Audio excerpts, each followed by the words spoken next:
항상 기도하라. 낙심하지 말라. 7번째 시리즈로 맞춘다고 했잖아요. 근데 그 뒤로 계속 그 줄기를 타고 성령께서 말씀을 주시는 거예요. 그래서 지난주에 7번째 시리즈로 마친다고 했는데 이거 계속 할 수도 없고 어쩌냐? 그래서 제목을 정한 게 웃는 얼굴, 복된 얼굴이었어요. 그게 어떻게 항상 기도하고 낙심하지 말라고 어떻게 연관이 되느냐면, 무릇 지킬 만한 것 중에 더욱 내 마음을 지켜야 생명의 근원이, 생산성이 거기서 난다는 거예요.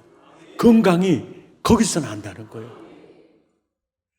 그리고 마음과 얼굴은 이꼬르 하나라는 거예요. 순수 한국말로 얼굴은 얼꼴이거든요. 그러니까 마음을 담는 꼴이라는 거예요.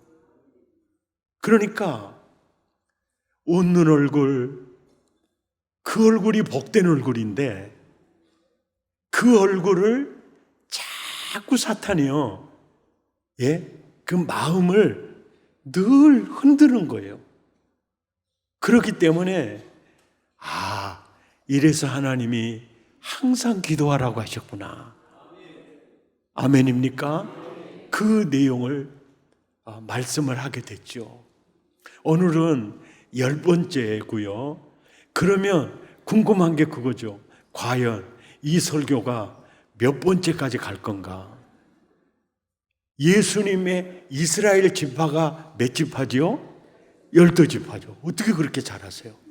예수님의 제자들은 몇 명? 12명. 항상 기도하라, 낙심하지 말라 시리즈 설교는 12번째. 어떻게 그렇게 신령하세요? 12번째. 아멘. 엘리야의 하나님, 나의 하나님. 몇 주 전에 이 찬양을 듣는데 막 힘이 불끈불끈 솟아 나왔어요. 제가 권미연 집사님한테 이번 주에 엘리야의 하나님 한 번 더 해주라고 그랬어요. 그 셋째 주 전에 했는데요. 괜찮아, 날마다 해도 돼. 했어요. 그 내용이 무슨 내용이냐면, 엘리야의 하나님, 나의 하나님 찬양대 오늘 찬양이요, 열왕기상 18장 내용이에요. 엘리야 선지자가 활동하던 당시에 이스라엘의 왕의 이름은 아합 왕이었어요. 아합 왕이었는데 이스라엘 나라는 땅덩어리도 적어요. 그래서 뭔가의 그 연합이 필요한 약소국이에요. 연대가 필요한 나라들이에요.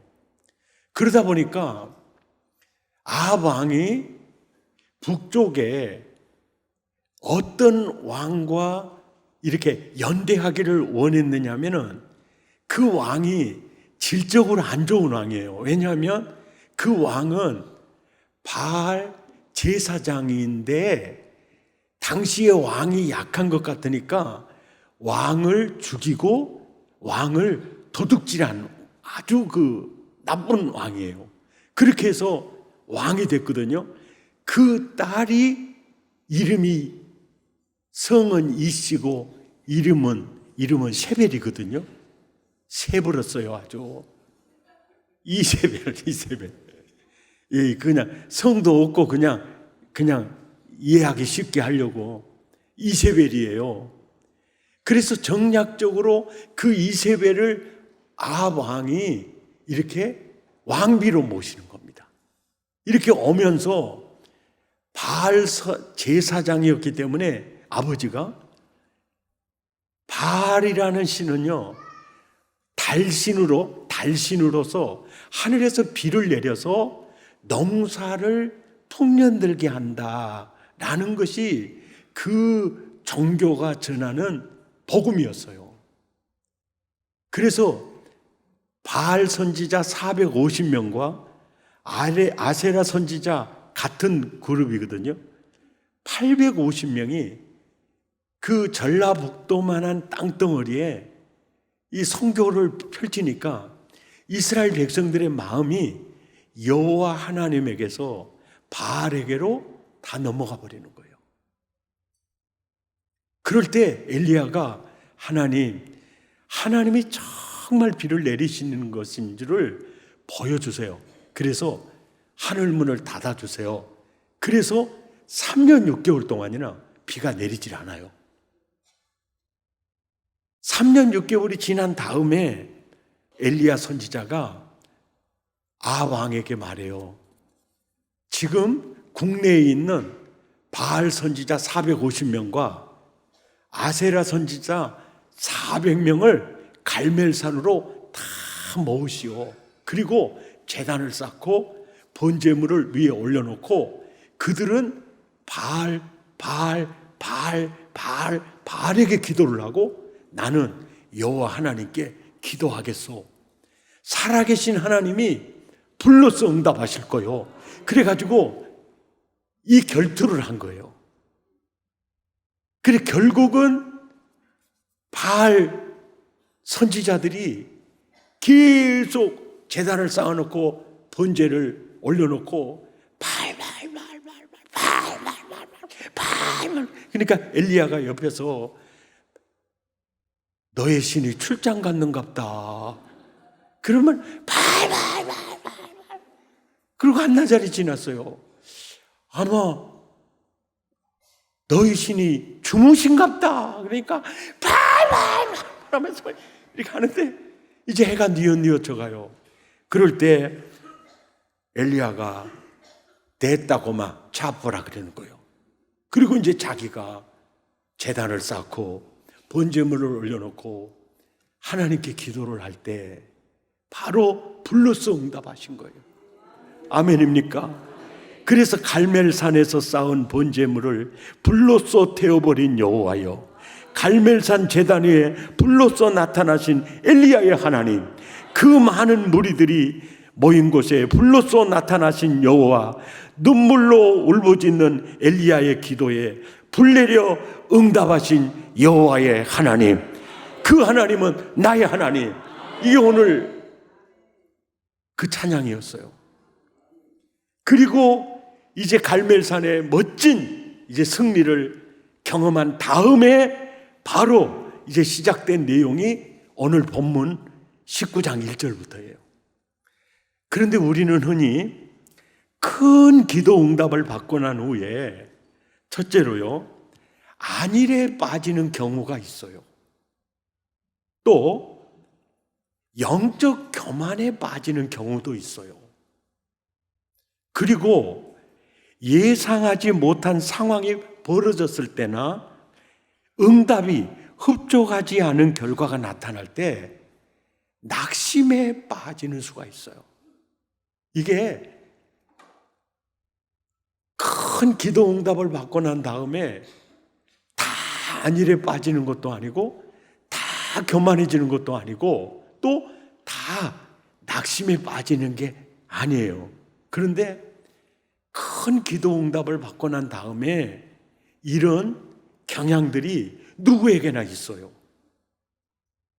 오늘 이 본문을 통해서 엘리야의 역사적 사건을 통해서 큰 기도 응답을 받고 난 후에 낙심에 젖어 있는 그 엘리야의 역사적 사건을 통해서 오늘 우리에게 주시는 놀라운 메시지가 있어요.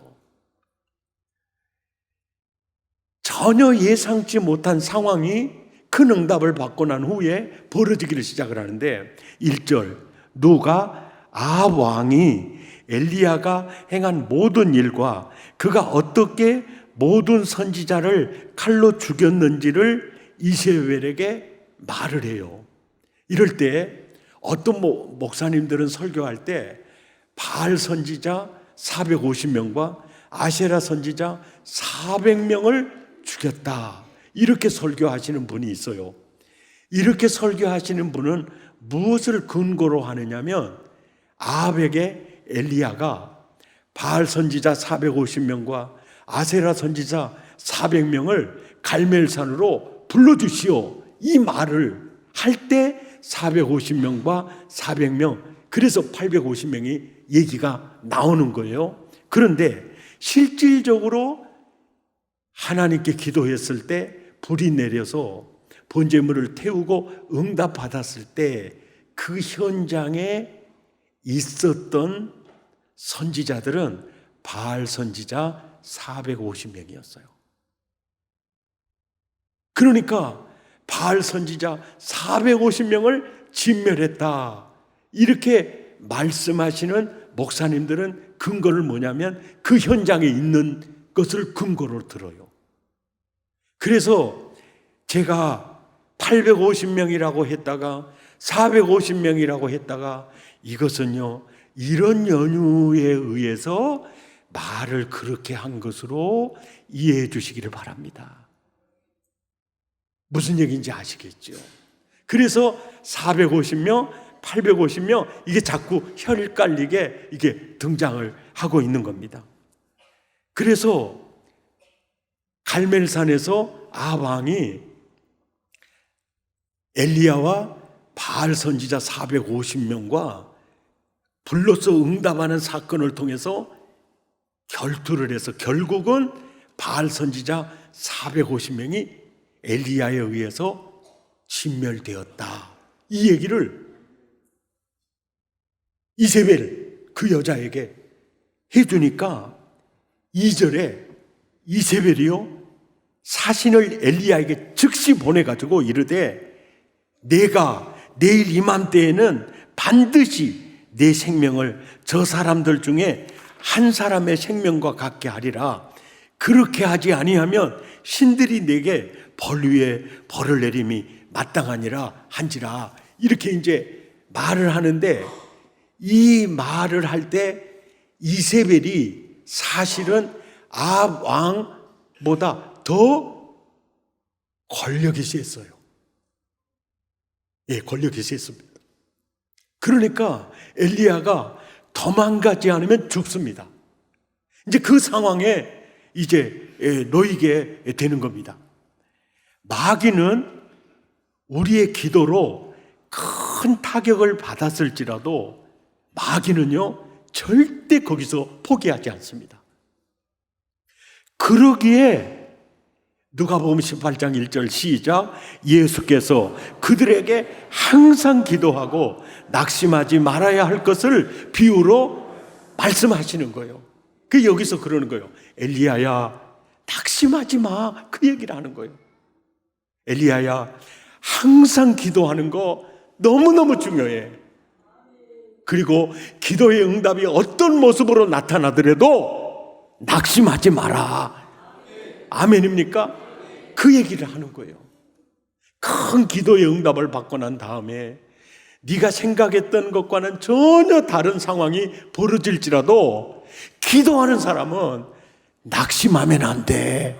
이 메시지가 오늘 이 역사적 사건을 통해서 우리에게 주는 메시지입니다. 그러니까 상황이 막 이렇게 전혀 예상치 못한 상황이 벌어지니까 엘리야가요 3절 그가 이 형편을 보고 일어나 자기의 생명을 위해서 도망을 가는 거예요. 유다에 속한 브엘세바에 이르러 자기의 사환을 그곳에 머물게 하고 자기 자신은 광야로 들어가 하룻길쯤 들어가는 게 혼자. 목포에서 호남선을 타고 하룻길쯤 가면 여러분은 어느 정도 갈 것 같아요? 아마 많이 걸어가면 아주 빨리 제일 건강한 사람은 아마 내장산 정도는 걸어갈 겁니다. 그 왜 이 얘기를 해요? 하룻길쯤 이렇게 그냥 혼자 가는 거예요. 이렇게 갈 때 이렇게 이제 하룻길쯤 이렇게 가서 한 노뎀나무 아래 앉아서 나 죽고 싶습니다, 이 얘기를 하는 거예요. 하나님, 내 생명을 거두어 가주십시오. 예. 그러면서 나는 내 조상보다 낫지 못합니다. 열등감에 빠져요. 낙심, 열등감, 사춘들이에요. 이 빠져요. 그렇게 나는 죽는 게 좋겠어요. 나 죽고 싶어요. 내 생명을 취해 가세요. 이렇게 말씀하실 때 하나님이 야, 너 믿음 그 정도밖에 안 됐어? 책망을 하지 않아요. 그리고 도망가든지 말든지 아무 관심을 두지 않은 것도 아니고 하나님이 어떤 모습을 보이느냐면요. 5절에 이제 노뎀나무 아래 누워 내 생명을 취하시옵소서 하고 그냥 자고 있는 거예요. 그럴 때 천사가 그를 어루만지며 그에게 이르되 일어나서 먹으라. 일어나서 먹으라. 이렇게 얘기를 해요. 자, 천사만 갔을까요? 하나님도 갔을까요? 하나님이 가신 거예요. 예. 그러니까 큰 낙심에 빠져 있을 때 하나님이 엘리야 곁에 서 계신 거예요. 그리고 어떤 책망도 하지 않아요. 침묵을 통해서 주님의 말씀이 이겁니다. 엘리야야, 너도 그렇게 낙심할 수 있어. 너도 그럴 수 있어. 나는 네 마음 알아. 그리고 같이 있어줘요. 예. 함께 있어줘요. 무남 동료로 태어난 한 분이요. 형제간이라고는 아무도 없어요. 딸, 무남 동료, 자기 혼자야. 아버지 일찍 돌아가시고 평생 어머니와 함께 살았어요. 그런데 그 어머니가 85살 될 무렵에 그 딸의 곁을 떠나갔습니다. 장례식을 치르는데 전문객들이 이구동성으로 그 딸에게 하는 위로의 말이 80이 넘도록 건강하게 사시다가 이렇게 돌아가신 거 참 호상입니다. 호상이라는 말. 이 딸 입장에서 가장 듣기 싫은 소리가 그 소리였대요. 엄마가 죽었는데, 엄마가 내 곁을 떠났는데, 호상이라니. 참 이게 보세요. 그 엄마는 30살 넘어서 돌아가시든 40살 넘어서 돌아가시든 60 넘어서 돌아가시든 80이 넘어서 돌아가시든 엄마가 돌아가신 게 사실이잖아요. 유족에게는 호상이 될 수가 없죠. 그 말이 그렇게 거슬리더래요. 그런데 어렸을 때부터 함께 있던 친구가 오더니 아무 소리 하지 않고 그 유족의 손을 꽉 붙잡고요. 그 옆에서 울어주더래요. 한참을 그냥 어떤 말도 하지 않고 그냥 그 친구 손을 붙잡고 울어주더래요.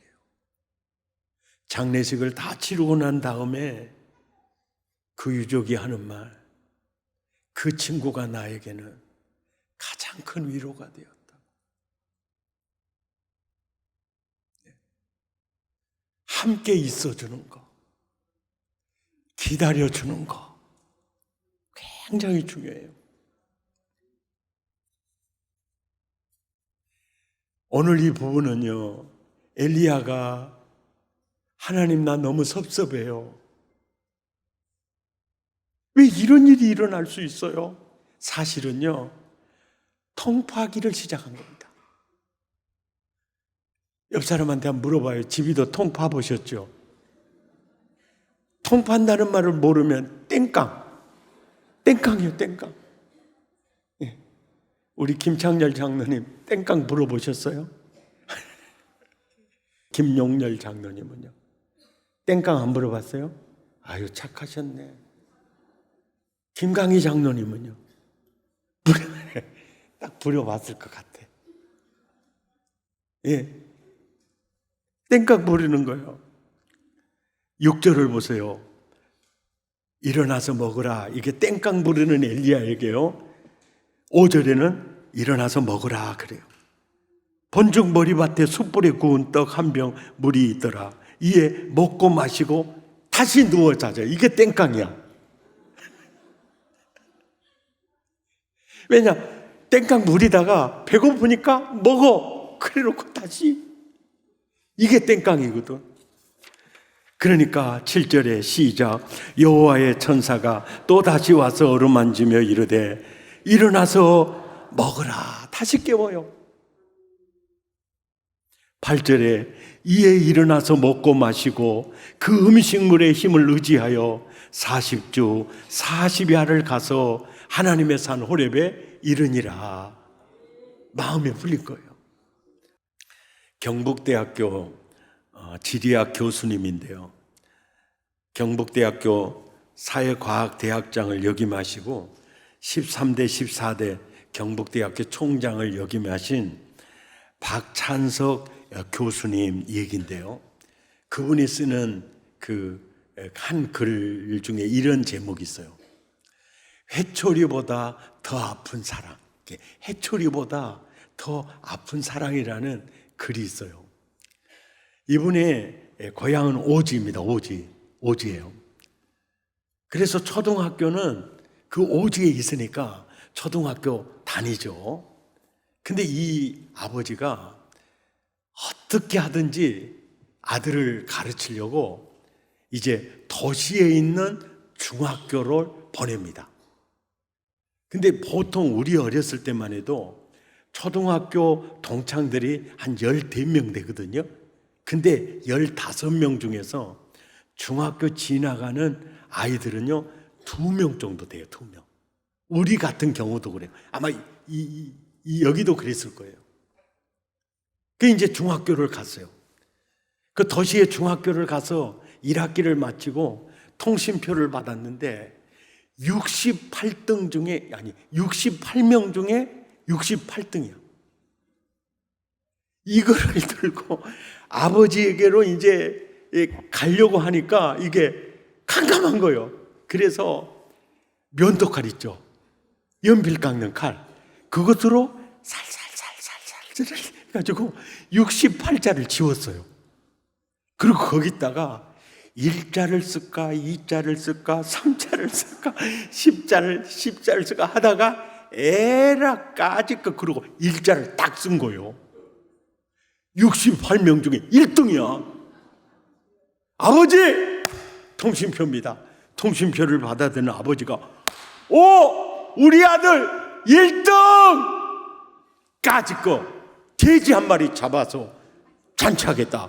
그래가지고 잘 살아있는 돼지 잡아가지고 온 동네 잔치를 벌였어요. 돼지를 다 먹고 가신 동네 어르신들이 가면서요. 그 아버지한테 인사하는 게 아니고 찬서가 네 덕분에 오늘 배 떼뱉겠다. 찬서가 네 덕분에 오늘 너무 잘 먹었다. 이게 회초리보다 더 아픈 사랑이었어요.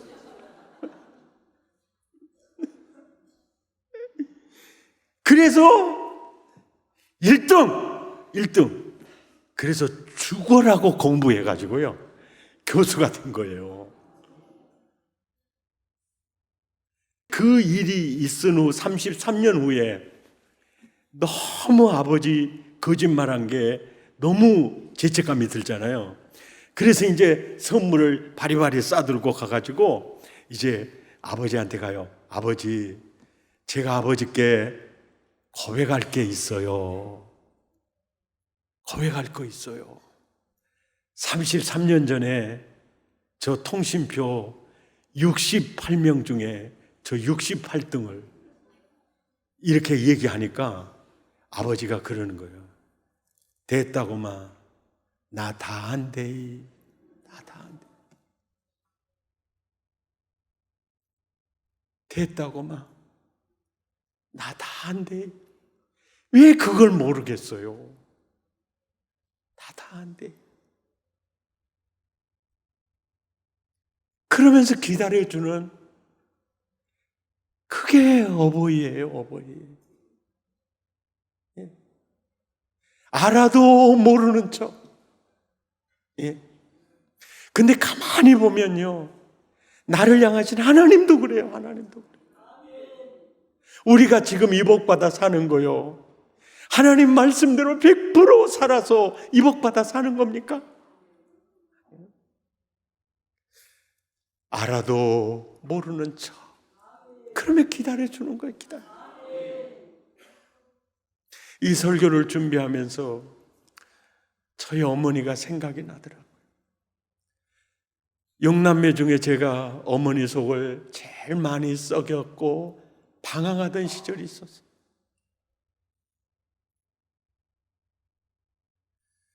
누군가 널 위하여, 누군가 기도하네. 내가 홀로 외로워서 마음이 무너질 때 누군가 널 위해 기도하네.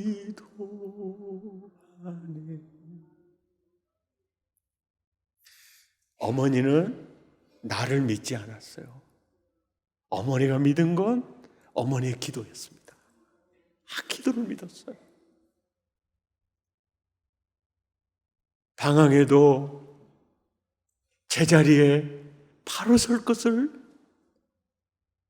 기다리면서 기도했던 그 기도를 믿었어요.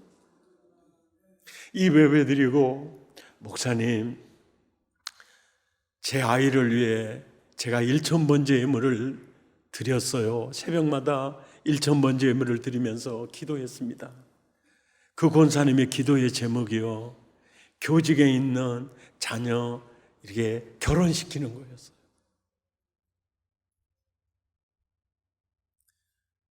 마지막, 오늘 아침이 마지막이래요. 그래서 목사님 기도받고 싶다고 기도해 주면서 이런 생각이 들었어요. 이 아들이 어머니의 이정성을 알까? 그 아들은 모를 수 있어요. 근데요, 하나님은 아신다는 거예요. 아멘입니까? 하나님은 아신다. 이제 엘리야의 마음의 문이 열렸습니다. 열렸을 때 9절부터입니다. 시작. 엘리야가 그곳 굴에 들어가 거기서 머물더니 여호와의 말씀이 그에게 임하여 이르시되, 엘리야야, 네가 어찌하여 여기 있느냐? 그가 대답하되, 내가 만군의 하나님 여호와께 열심히 유별하오니 이는 이스라엘 자손이 주의 언약을 버리고 주의 제단을 헐며 칼로 주의 선지자들을 죽였음이오며 오직 나만 남았거늘 그들이 내 생명을 찾아 뺏으려 하나이다. 이제 마음이 열려 이제 마음속에 있는 얘기를 하는 거예요. 그럴 때 새 일을 행하시는 하나님이, 보라, 내가 새 일을 행하리니 이제 나타날 것이다. 엘리야의 마음이 열렸을 때 내가 너를 통해 새 일을 행할 거다. 이것은 하늘 문을 여는 것보다, 또 바알 선지자 450명을 죽이는 것보다 더 놀라운 일을 내가 너를 통해서 행하기를 원한다. 그 얘기를 하시는 거예요. 11절부터입니다. 함께 읽죠. 시작. 여호와께서 이르시되 너는 나가서 여호와께서 지나가시는데 여호와 앞에 크고 바람이 산을 가르고 바위를 부수나 바람 가운데 여호와께서 계시지 아니하며 바람 위에 지진이 있으나 지진 가운데도 여호와께서 계시지 아니하며 또 지진 후에 불이 있으나 불 가운데에도 여호와께서 계시지 아니하더니 불 후에 세미한 소리가 있는지라 그 소리 속에서 15절 시작 여호와께서 그에게 이르시되 너는 내 길로를 돌이켜 광야를 통하여 다메섹에 가서 이르거든 하사엘에게 기름을 부어 아람의 왕을 세우라. 이것이 세일이에요. 16절입니다. 시작 너는 또 님시의 아들 예후에게 기름을 부어 이스라엘의 왕을 세우라. 또 아벨 무올라 사밧의 아들 엘리사에게 기름을 부어 너를 대신하여 선지자를 세우라는 거예요. 18절에 주님이 마지막으로 그래요. 엘리야야, 내가 이스라엘 가운데 너와 같이 바알에게 무릎 꿇지 아니한, 보세요, 7,000명을 하나님이 세우겠다는 얘기입니다. 예, 지금 있다는 얘기가 아니에요. 내가 그 사람을 세우겠다. 하나님의 계획은 멈추지 않습니다. 바알 선지자 450명을 죽이는 것보다 더 놀랍고 큰 일을 행하십니다. 놀랍고 큰 일은 엘리사를 세우는 일이요, 아람 왕을 세우는 일이요, 이스라엘 왕을 세우는 일이요, 그리고 7,000명을 세우는 일입니다.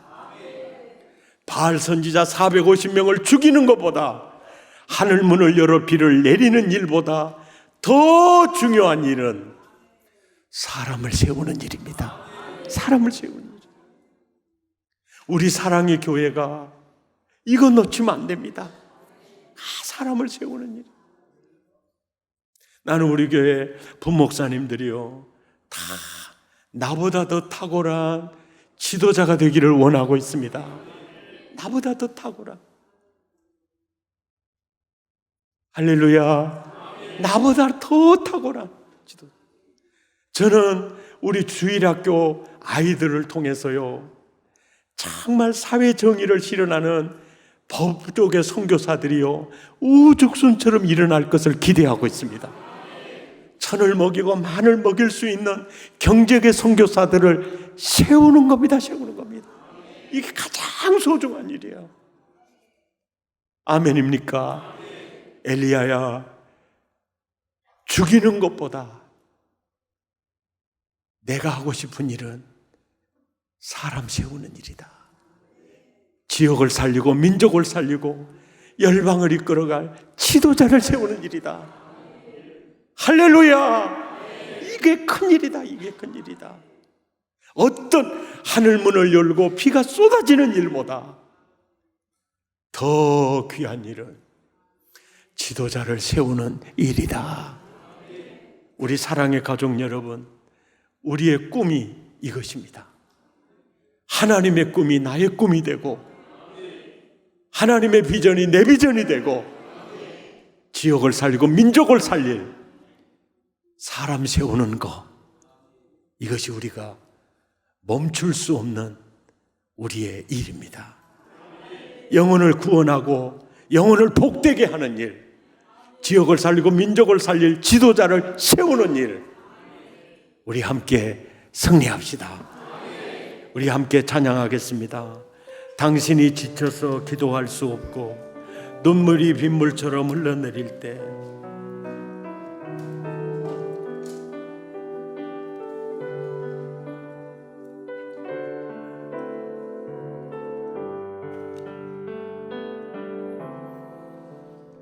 당신이 지쳐서 기도할 수 없고 눈물이 빗물처럼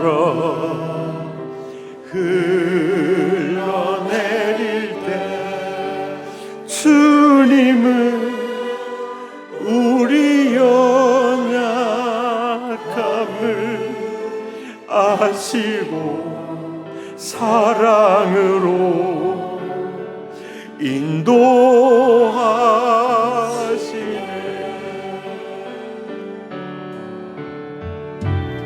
누군가 널 위하여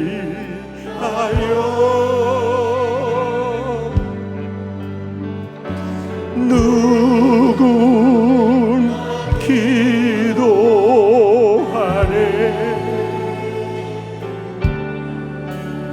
내가 홀로 외로워서 마음이 무너질 때 누군가 널 기도하네.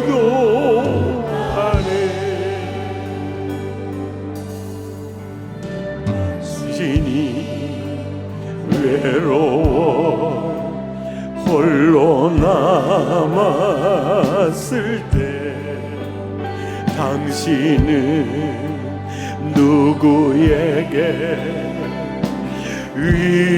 위로를 얻나. 주님은 아시네. 당신의 마음은 그대 홀로 잊지 못하는.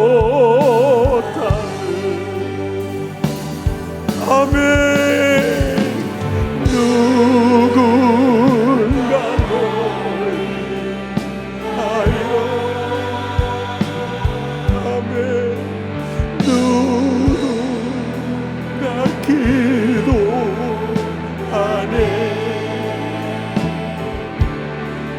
내가 홀로 외로워서 마음이 무너질 때 누군가 널 기도, 누군가 널 위해 기도하네.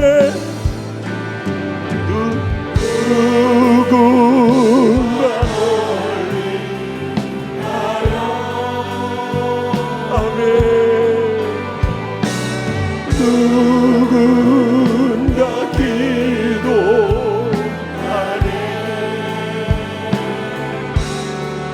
내가 홀로 외로워서 마음이 무너질 때 누군가 널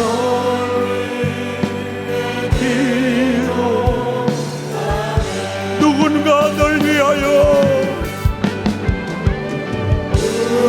누군가 널 위하여. 아멘. 누군가 기도하네.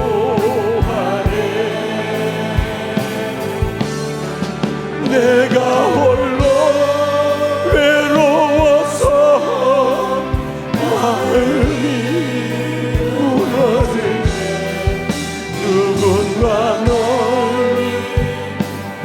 기도하네. 우리 두 주먹을 불끈 쥐고 기도합시다. 주님, 기도의 줄을 놓지 않겠습니다. 낙심에 빠지지 않겠습니다. 너도 낙심할 수 있어. 내가 네 마음 알아. 마음은 열 때까지 기다려주시는 하나님, 바로 설 때까지 기다려주신 하나님. 주님, 내 인생의 최종 목표가 사람 세우는 것 되기 원합니다. 영혼을 구원하는 것 되기 원합니다. 영혼을 복되게 하는 것 되기 원합니다. 주신 말씀 부여잡고 우리 마음을 토하고 입술을 열어 우리 함께 기도합니다. 거룩하시고 자비로우신 하나님, 오늘도 이 귀한 말씀 나에게 주셔서 감사합니다. 기도의 줄을 놓지 않게 하시고 항상 기도하라. 낙심하지 말라. 항상 기도하라. 낙심하지 말라. 항상 기도하라. 낙심하지 말라. 기도의 줄을 놓지 마라. 낙심하지 말라. 기도의 사람은 낙심하는 자가 아니고 기대하는 사람이다. 기도의 사람은 낙심하는 사람이 아니고 기대하는 사람이다. 늘 기대하며 사람 세우는 내 인생 사는 일 영원 살리고 영원 복되게 하며 하나님 사람 세우는 것 그것이 바로 내 인생의 목적이다 깨닫게 해주옵소서.